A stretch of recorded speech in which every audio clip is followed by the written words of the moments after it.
Hello everyone, very very warm welcome to Ekta की पाठशाला। एकता की पाठशाला में आपका हार्दिक स्वागत है, हार्दिक अभिनंदन है। चलिए, हम पढ़ रहे थे हिमाचल प्रदेश की जीके, जो है ज्योग्राफिकल पार्ट है, यानी बाहरी ढांचा है हिमाचल प्रदेश का, वो हमने जो है लगभग कवर कर लिया है। ठीक है, अब हमने शुरू की है नई वीडियो सीरीज, वो है इकोनॉमिक सर्वे रिपोर्ट 2022 और 23 की। इकोनॉमिक सर्वे रिपोर्ट होता क्या है? इकोनॉमिक सर्वे रिपोर्ट होता है कि हमारी जो हिमाचल सरकार है या फिर यूनियन गवर्नमेंट यानी संघ सरकार है, उसने जो है पिछले एक पूरे फाइनेंशियल ईयर में, फाइनेंशियल ईयर कब से कब तक होता है ये आप मुझे कमेंट कीजिएगा। ठीक है, कौन से डेट से नेक्स्ट डेट कौन सी होती है एक ईयर की, ठीक है, वो फाइनेंशियल ईयर कहलाता है। आप मुझे कमेंट कीजिएगा, जुलाई टू जुलाई चलता है या जून टू जून चलता है या मार्च टू मार्च चलता है, या आप मुझे कमेंट कीजिएगा। ठीक है, कुछ चेंजेस आए हैं, उसकी वजह से आरबीआई ने जो है हम अपना जो फाइनेंशियल ईयर का पैटर्न है वो चेंज कर दिया है। आप जो है सर्च करके प्लीज कमेंट कीजिएगा जरूर।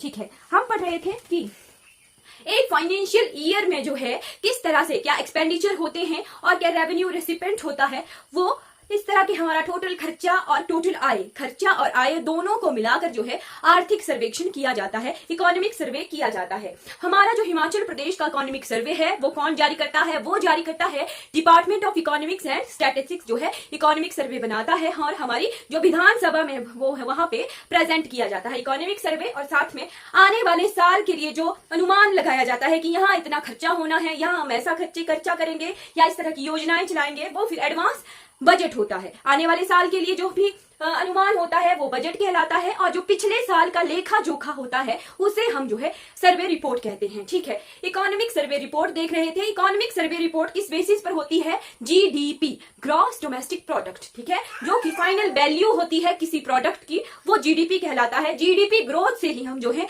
हमारी जो है डेवलपमेंट ग्रोथ को देखते हैं। जीडीपी दो तरह का होता है। जीडीपी होता है एक करंट प्राइसेस पर, और जीडीपी होता है कांस्टेंट प्राइसेस पर। करंट प्राइसेस पर होता है और कांस्टेंट प्राइसेस पर होता है। करंट प्राइसेस क्या? आज ये पेन 10 रुपए का मिल रहा है, कल ये 20 रुपए का मिलेगा, मतलब महंगाई हो गई 10 रुपया। जिस जीडीपी में है इन्फ्लेमेशन जो है काउंट की जाती है, महंगाई को काउंट किया जाता है करंट प्राइसेस पर, वो कहलाता है हमारा करंट प्राइसेस का जीडीपी। ठीक है, कौन सा जीडीपी? Nominal GDP. और 2011 में एक पेन 100 रुपए का है। ठीक है, और आज 2023 में ये पेन 100 रुपए का एक ही पेन है। ठीक है, एक पेन मतलब एक पेन। ठीक है, रियल जीडीपी, एक ही पेन है, ये नहीं देखा कि कितनी कॉस्ट बढ़ी है। ठीक है, उसको कहते हैं हम रियल जीडीपी। और रियल जीडीपी यानी कांस्टेंट प्राइसेस पर हम जो है बेस ईयर लेते हैं, और इस बार के कांस्टेंट प्राइसेस का बेस लिया गया है 2011-12 का फाइनेंशियल ईयर। तब से जो है हम डाटा को कंपेयर कर रहे हैं। ठीक है, रियल जीडीपी आ गया, नॉमिनल जीडीपी आ गया। अब हम किसी देश की ग्रोथ को जो है उसके रियल जीडीपी से देखते हैं। जी बिल्कुल, हम जीडीपी की तरफ बढ़ जाते हैं। किसके जीडीपी की तरफ? इंडिया के जीडीपी की तरफ। GDP of India. अगर हमने जो है हिमाचल प्रदेश का जीडीपी देखना है तो उसे जीएसडीपी कहेंगे। क्या कहेंगे? Cross state domestic product. ठीक है, जीएस से कंफ्यूज नहीं होना है। जीएसडीपी अगर लिखा जा रहा है तो वो किसी स्टेट का जीडीपी है, और जीडीपी ऑफ इंडिया लिखा जा रहा है तो वो पूरी कंट्री का जीडीपी है। ठीक है, जीडीपी ऑफ इंडिया को देखते हैं हम कांस्टेंट प्राइसेस पे, यानी रियल जीडीपी। कांस्टेंट प्राइसेस पे कितना जीडीपी ग्रोथ हुई है, ग्रोथ रेट हुआ है फाइनेंशियल ईयर 2022 और 23 का। फाइनेंशियल ईयर कितनी प्राइस है? ₹1,57,000.60 लाख करोड़। ये हमारा रियल जीडीपी है इंडिया का। क्या ग्रोथ रेट है? ये है 7% ग्रोथ रेट। कितनी परसेंट ग्रोथ रेट है? 7% ग्रोथ रेट। ठीक है, अगर इसी को ही फाइनेंशियल ईयर 2021-22 का देखें, ठीक है, फाइनेंशियल ईयर 21-22 का देखें तो कैसे देखेंगे? इसमें था जीडीपी हमारा कितने रुपीस था? ₹147.35 लाख करोड़। कितनी परसेंट ग्रोथ हुई थी? ये हुई थी 8.7% ग्रोथ। इंडिया की इस फाइनेंशियल ईयर 2021-22 में कितने परसेंट ग्रोथ हुई थी? 8.7%। और फाइनेंशियल ईयर 2020-21 में कितने परसेंट ग्रोथ हुई थी? जी वहां पे कॉन्ट्रैक्शन हुई थी, ग्रोथ नहीं हुई थी। नेगेटिव में आया तब कॉन्ट्रैक्शन होगी, अगर पॉजिटिव में आ रहा है तो वो ग्रोथ काउंट होती है। कितनी कॉन्ट्रैक्शन हुई थी? 6% कॉन्ट्रैक्शन हुई थी, मतलब -6% जो है जीडीपी था इंडिया का 2020-21 के फाइनेंशियल ईयर में। और 2022 जो है इंडिया के लिए बहुत स्पेशल ईयर माना गया है। क्यों? क्योंकि हमारे भारत देश ने आजादी के जो है 75 वर्ष जो है पूरे कर लिए थे। इंडिया का जो है आजादी का अमृत महोत्सव जो है मनाया जा रहा है। ठीक है, अब इस खुशी में इंडिया ने इस बार जो है क्या किया है, अपने को जो है अपनी स्थितियों को रेस किया है। इंडिया की बहुत अच्छी डेवलपमेंट हुई है। क्या आया है? India became 5th largest economy of the world. दुनिया की 5वें नंबर की सबसे बड़ी जो है इकोनॉमी बनके उभर के आया है इंडिया। कितनी इकोनॉमी बनी है जी? यूएस डॉलर्स में है कितने? 3.5 ट्रिलियन इकोनॉमी। और क्या टारगेट रखा है? हमारी इकोनॉमी का 5 ट्रिलियन टारगेट को अचीव करना है। ऐसा जो है टारगेट रखा हुआ है कि भारत देश ने 5 ट्रिलियन इकोनॉमी को है अचीव करना है। ठीक है, अब हमने देखा था प्राइमरी सेक्टर, सेकेंडरी सेक्टर और टर्शरी सेक्टर। क्या देखे थे? प्राइमरी सेक्टर, सेकेंडरी सेक्टर और टर्शरी सेक्टर। प्राइमरी सेक्टर क्या होता है? प्राइमरी सेक्टर होता है हमारा एग्रीकल्चर और उसकी जो एक्टिविटीज होती हैं उससे रिलेटेड, वो हमारा प्राइमरी सेक्टर कहलाता है। जी बिल्कुल, प्राइमरी सेक्टर क्या होता है? प्राइमरी सेक्टर होता है एग्रीकल्चर और उससे रिलेटेड एक्टिविटीज से। और सेकेंडरी सेक्टर क्या होता है? सेकेंडरी सेक्टर होता है मैन्युफैक्चरिंग और इंडस्ट्री से रिलेटेड। और टर्शरी सेक्टर क्या होता है? टर्शरी सेक्टर होता है सर्विसेज वाला सेक्टर, यानी for example tourism, for example hotel, फिर फॉर एग्जाम्पल जो हमारा पब्लिक एडमिनिस्ट्रेटिव सर्विसेज है वो, ये सारा टर्शरी सेक्टर में आता है। हम जो है प्राइमरी, सेकेंडरी और टर्शरी सेक्टर में इंडिया की ग्रोथ रेट देखेंगे रियल जीडीपी यानी कांस्टेंट प्राइसेस पर। ठीक है, और कितने फाइनेंशियल ईयर का? 3 फाइनेंशियल ईयर्स को रिलेट करेंगे। जी हमारा इंडिया का जीडीपी, ठीक है, कौन सा जीडीपी? रियल जीडीपी और फाइनेंशियल ईयर के हिसाब से प्राइमरी, सेकेंडरी और टर्शरी सेक्टर को देखते हैं। जी प्राइमरी सेक्टर में 2020-21 कौन सा फाइनेंशियल ईयर? 2020-21 का financial year. Primary sector, secondary sector और टर्शरी सेक्टर में फाइनेंशियल ईयर 2021 में जो है कॉन्ट्रैक्शन ही हुई थी, यानी नेगेटिव ही जो है जीडीपी था। प्राइमरी सेक्टर का कितना था? प्राइमरी सेक्टर का था -2.7%। कितना था? -2.7%। और सेकेंडरी सेक्टर का कितना था? -3.8%। और टर्शरी सेक्टर में जो है सबसे ज्यादा कॉन्ट्रैक्शन हुई थी। क्यों? आवाजाही रुक गई थी, सर्विसेज जो है रुक गई थी, इसलिए जो है सबसे ज्यादा कॉन्ट्रैक्शन जो है टर्शरी सेक्टर में हुई थी। फाइनेंशियल ईयर 2021 में कितनी हुई थी? -7.8 टर्शरी सेक्टर में। ठीक है, अब हम नेक्स्ट फाइनेंशियल ईयर की तरफ बढ़ जाते हैं। फाइनेंशियल ईयर 2021 एंड 2022, इसमें जो है ग्रोथ हुई है। हमारे वी शेप रिकवरी कैसे हुई थी वो भी हम ऐसे देख लेते हैं। देखिए उस वक्त जो था फाइनेंशियल ईयर 1920 में 2019 और 2019 में जो है पॉजिटिव वैल्यू थी जीडीपी की। क्या थी? पॉजिटिव ग्रोथ थी। ठीक है, पर फाइनेंशियल ईयर 2021 में जो है ये कॉन्ट्रैक्शन हुई, पॉजिटिव से नेगेटिव की तरफ गया, डाउनफॉल हुआ। और फाइनेंशियल ईयर 2021-22 में देखिए कितनी प्राइमरी सेक्टर में जो है कितनी परसेंट ग्रोथ हुई थी? उस वक्त हुई थी पॉजिटिव 7.3%। कितनी ग्रोथ थी? 7.3%। और सेकेंडरी सेक्टर में सबसे ज्यादा ग्रोथ हुई थी उस बार के ईयर में। ठीक है, कितनी हुई थी? 9.7%। 9.7%। और टर्शरी सेक्टर में जो है इससे कम ग्रोथ हुई थी। कितनी हुई थी? 9.3%। जी फिर अगला फाइनेंशियल ईयर भी देख लेते हैं साथ साथ में, 2022-23 का फाइनेंशियल ईयर। जी रियल जीडीपी प्राइमरी, सेकेंडरी और टर्शरी का इंडिया का। प्राइमरी सेक्टर में इस बार जो है कम ग्रोथ देखने को मिली है। कितनी ग्रोथ ही है? पॉजिटिव है। कितनी मिली है? 3.0%। ठीक है, 3.0%। और सेकेंडरी सेक्टर में जो है 6.6% की जो है जीडीपी हमें देखने को मिली है। और टर्शरी सेक्टर कांस्टेंट रहा है। ये क्वेश्चन आ सकता है कि इंडिया में जो है इंडिया का जीडीपी है उसमें कौन सा जो सेक्टर है वो कांस्टेंट है। पिछले फाइनेंशियल ईयर से और इस साल के फाइनेंशियल ईयर की जीडीपी को अगर देखा जाए तो टर्शरी सेक्टर की जीडीपी ग्रोथ जो है कांस्टेंट है। इस बार भी 9.3% है और लास्ट फाइनेंशियल ईयर में भी ये 9.3% थी जी। वी शेप रिकवरी इस तरह से होगी कि पहले कॉन्ट्रैक्शन हुई और फिर एब्रप्ट जो है रेज हुआ, ग्रोथ हुई, ठीक है। ये जो शिफ्ट है इसी को ही वी शेप रिकवरी का नाम दिया गया है। वी शेप रिकवरी का नाम दिया गया है ग्रोथ को, ठीक है। यहां से दो क्वेश्चन बने, वी शेप रिकवरी भी बनी, नेगेटिव को कॉन्ट्रैक्शन कहा जाता है, और financial year, last financial year और इस वाले फाइनेंशियल ईयर में टर्सरी सेक्टर जो है कांस्टेंट जीडीपी के साथ उभर के आया है। और एक और चीज, टर्सरी सेक्टर कांस्टेंट ग्रोथ के साथ आया है, पर एक और चीज भी देखने को मिल रही है। यहां था, अलग पेन से लिखते हैं, यहां था 7.3% ग्रोथ और यहां आई 3% ग्रोथ।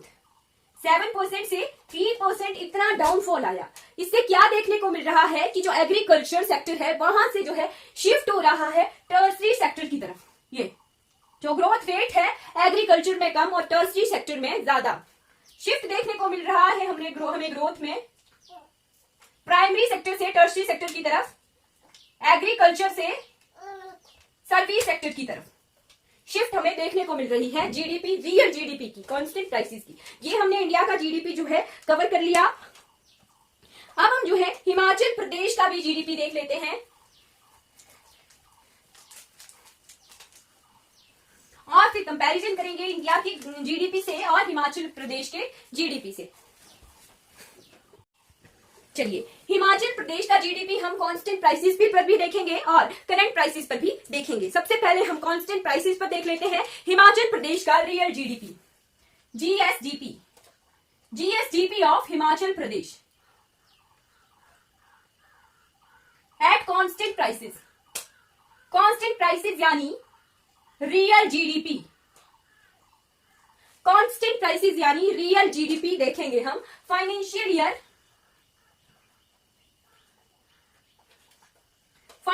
ईयर 2021 का, 22-23 का, फाइनेंशियल ईयर 2021-22 का और फाइनेंशियल ईयर पहले 22-23 का ही देख लेते हैं। फाइनेंशियल ईयर 21-22 का और फाइनेंशियल ईयर 20-21 का भी साथ में ही देखेंगे। फाइनेंशियल ईयर 22-23 में जो है कितने परसेंट की ग्रोथ आई है जी कांस्टेंट प्राइसेस पर यानी रियल जीडीपी की?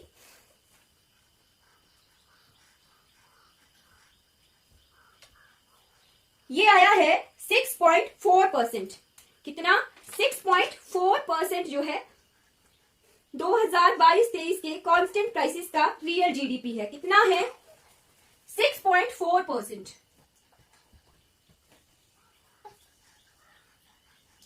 6.4%। और क्या कॉस्ट है? ये है रुपीज, याद रखेंगे क्योंकि ये आंकड़े बहुत इंपॉर्टेंट है, 1,34,576 लाख करोड़। कितना है? 1,34,576 लाख करोड़ का जो है रियल जीडीपी है।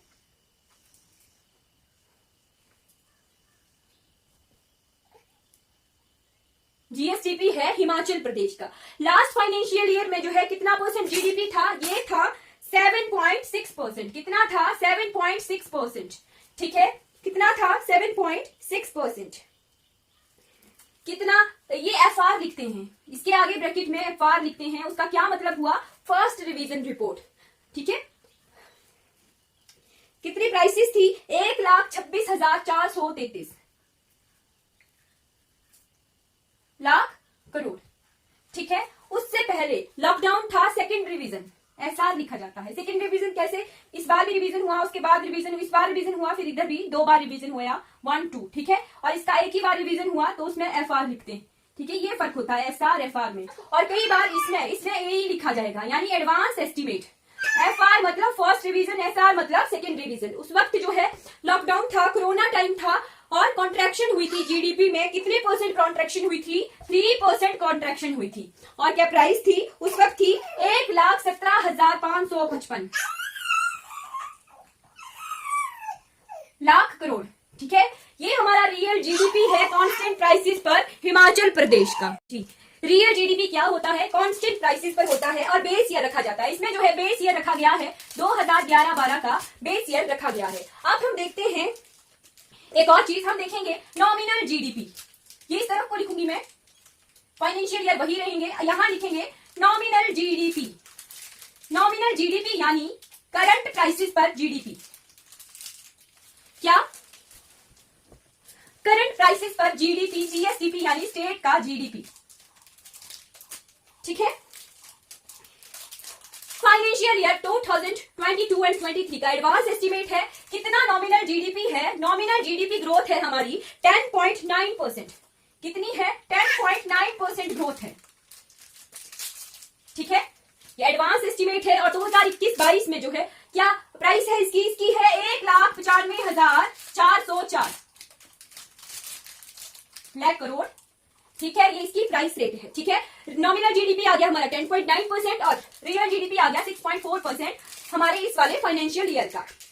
ठीक है, नेक्स्ट फाइनेंशियल ईयर आ गया हमारे पास 2021 और 22 का। ठीक है, कितनी परसेंट ग्रोथ हुई थी? 13.5%। कितनी ग्रोथ हुई थी? 13.5%। क्या प्राइस है? 1,76,269 269 लाख करोड़।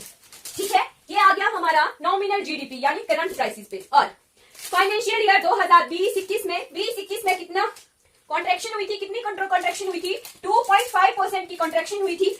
और क्या प्राइस थी उस वक्त थी 1,55,251 251। ये हमारा नॉमिनल जीडीपी है, ये हमारा रियल जीडीपी है जी। ये फिगर्स हमारी बहुत इंपॉर्टेंट हो जाती हैं एग्जाम पॉइंट ऑफ व्यू से, क्योंकि लास्ट जो हमने क्वेश्चन देखे हैं वहां से फिगर्स के जो है क्वेश्चंस आने शुरू हो गए हैं। ये हमारा जीडीपी हुआ हिमाचल प्रदेश का, रियल जीडीपी और नॉमिनल जीडीपी हमने कवर कर लिया है। अब हम कंपैरिजन इंडिया का भी कर लेते हैं। ये फाइनेंशियल ईयर ये आ गए, फाइनेंशियल ईयर 2022-23, फाइनेंशियल ईयर 2021-22 और फाइनेंशियल ईयर 2020-21। क्या कंपैरिजन करना है? हमने देखना है रियल जीडीपी।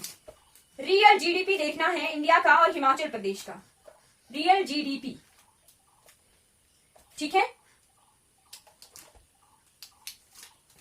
साथ साथ में नोट कर लीजिएगा। ठीक है, इंडिया का और हिमाचल प्रदेश का। ठीक है, इंडिया का फाइनेंशियल ईयर 2022-23 में रियल जीडीपी कितना है? अभी देखा था हमने, कितना है? 7%। कितना है? 7%। और हमारे हिमाचल प्रदेश का रियल जीडीपी जो है इस वाले फाइनेंशियल ईयर में कितना है? वो है 6.4%। कितना है? 6.4%। लास्ट फाइनेंशियल ईयर में 7.6% था। ठीक है, 6.4% है इस वाले फाइनेंशियल ईयर में। ये वाले फिगर बहुत इंपॉर्टेंट है इस वाले ईयर के लिए। ठीक है, ये इंडिया का है 7% जीडीपी और हिमाचल प्रदेश का है 6.4% जीडीपी ग्रोथ। ठीक, 2021-22 में यहां थे 8.4%, 8.7% ग्रोथ। ठीक है, और हिमाचल प्रदेश की थी 7.6%। 7.6% रियल जीडीपी था हिमाचल प्रदेश का 2021-22 में। ठीक है, वैसा ही आ गया 2021 में। 2021 में जो है कॉन्ट्रैक्शन हुई थी और इंडिया की भी कॉन्ट्रैक्शन हुई थी और हिमाचल प्रदेश भी कॉन्ट्रैक्शन हुई थी। बट इंडिया के जीडीपी में बहुत ज्यादा कॉन्ट्रैक्शन हुई थी और हिमाचल प्रदेश के जीडीपी में जो है बहुत कम कॉन्ट्रैक्शन हुई थी। ठीक है, कितने परसेंट कॉन्ट्रैक्शन हुई थी इंडिया के जीडीपी में? -6.6%। कितनी? -6.6%। और हिमाचल प्रदेश की कॉन्ट्रैक्शन हुई थी -3.0%, यानी 3% कॉन्ट्रैक्शन हुई थी। ये हमने जीडीपी का डाटा कंपेयर भी किया है हिमाचल प्रदेश का और इंडिया का। यहाँ पे जो है जीडीपी का डाटा है, रियल जीडीपी और नॉमिनल जीडीपी हमने देखा। रियल जीडीपी क्या होता है? कांस्टेंट प्राइसेस पर, और नॉमिनल जीडीपी क्या होता है? करंट प्राइसेस पर। अगर आपको ये वीडियोस अच्छी लगती हो, अगर आपको ऐसा लगता हो कि किसी को हेल्प हो सकती है, तो प्लीज उनके साथ जो है शेयर कीजिएगा। Thank you so much for watching this video.